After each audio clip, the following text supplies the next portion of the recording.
everybody. Today we're going to be taking a look at Matchbox Mainline Mix 5 for 2025. This mix was supposed to come out around May of last year, and well, no, it's still 2025.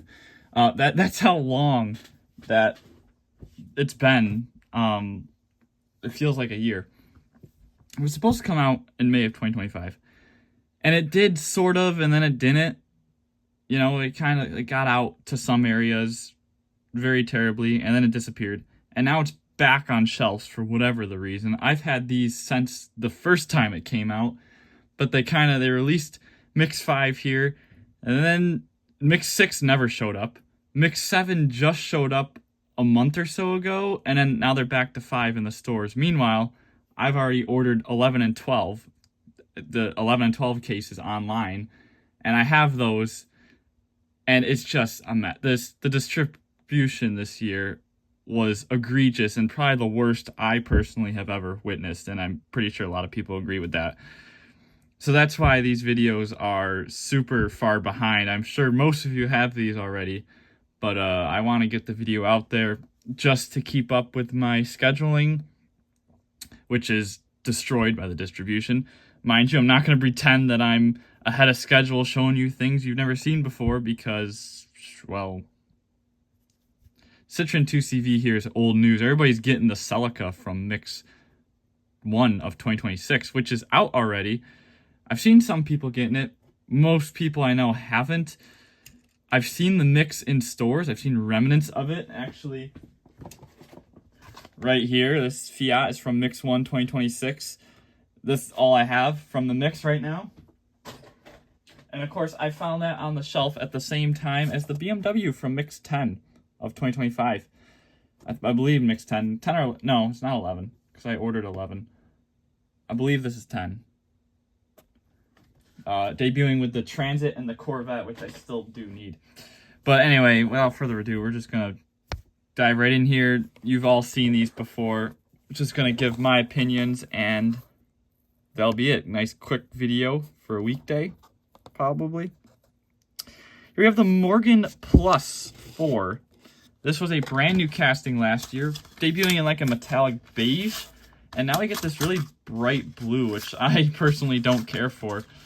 I do like blue, but this is not an attractive blue, really. And the Porsche is suffering from the same thing too, even though it's a different shade. I don't know why the lighting's so terrible.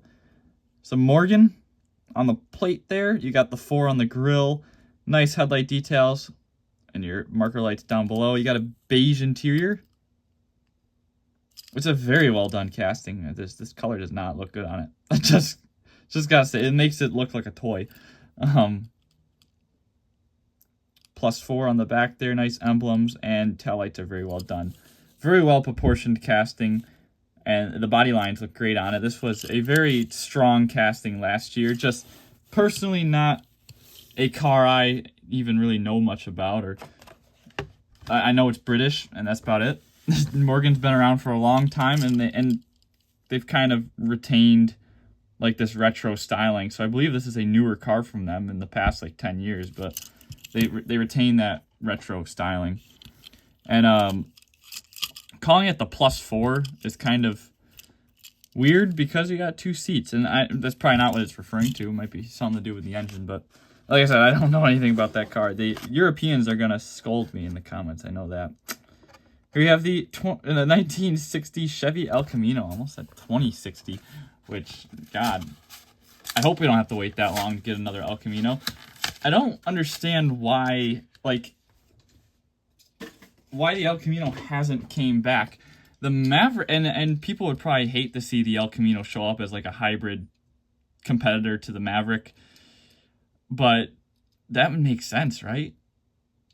That would make sense, and everybody, all the peers would hate it, and it probably wouldn't look great, but that would make sense for the Chevy to compete with the Maverick. I've noticed Chevy and Honda are 2 companies that struggle to commit to things that they should be doing.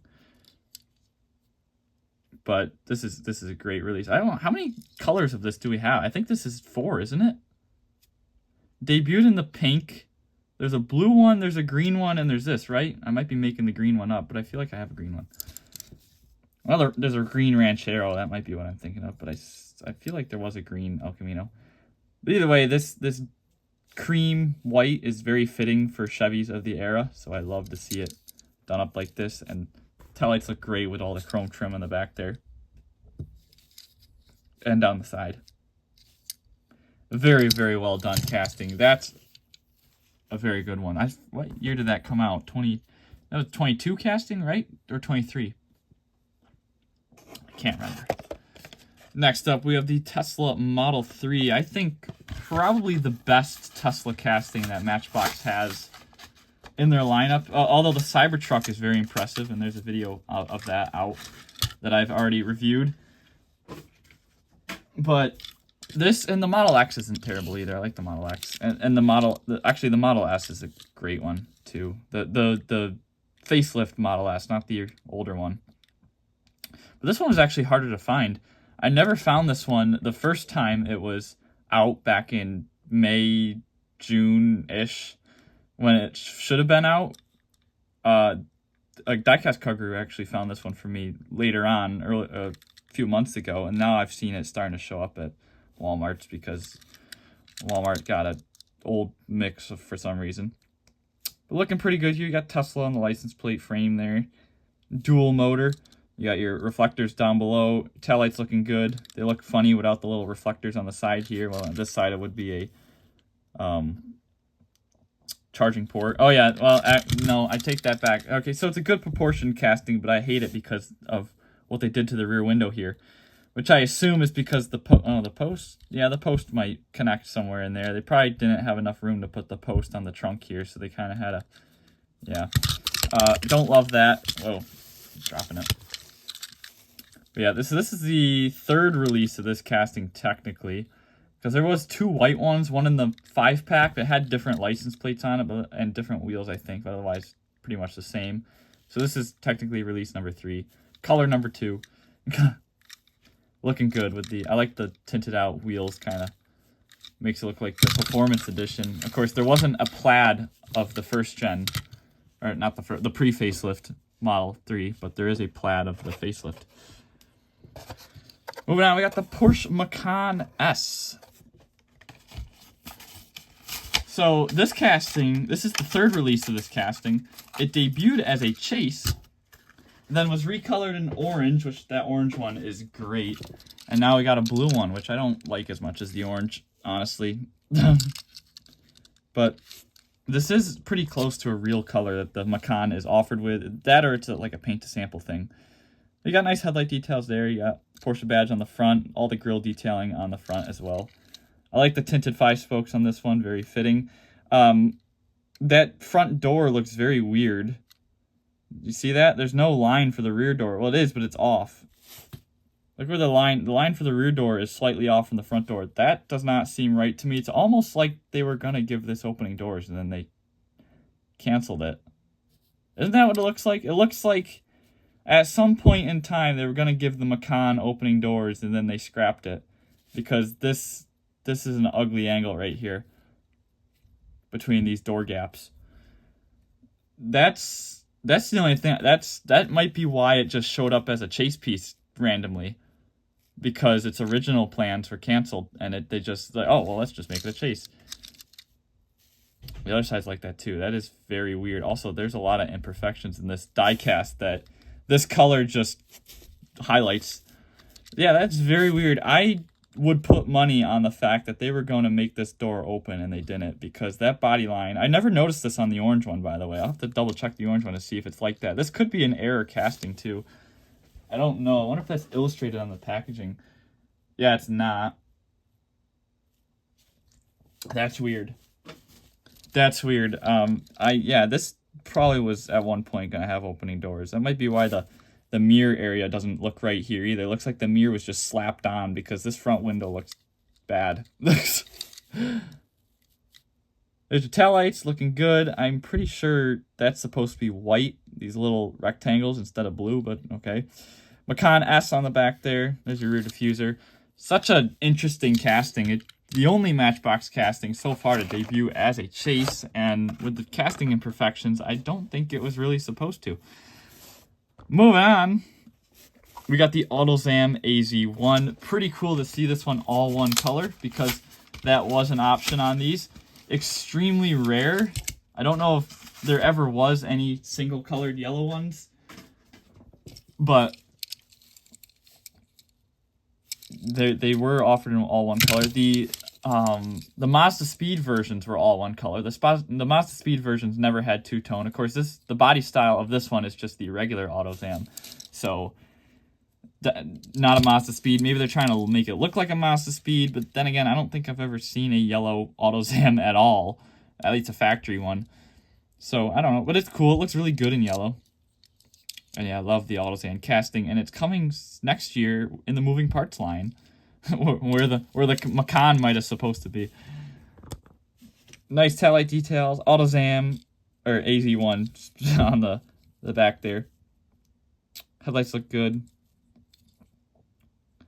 Looking really good. I wish they could like badge it as the Suzuki Kara for like a release, just put the Suzuki Kara badges on it. That'd be fun, because that was the rebadge of the AutoZam, which is weird because it was supposed to really compete with the Cappuccino, but then Suzuki made their own version.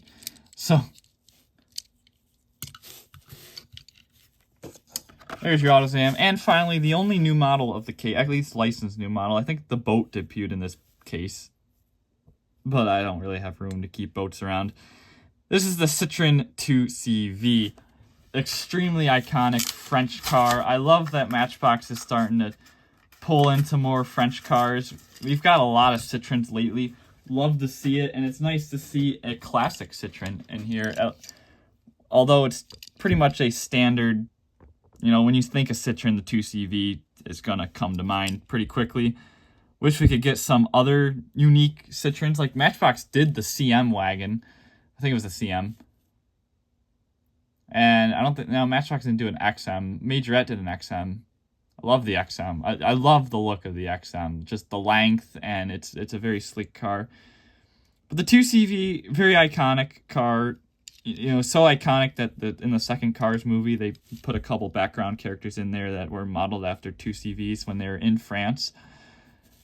Super cool, and the proportions of this casting are just phenomenal. All the body lines are all there.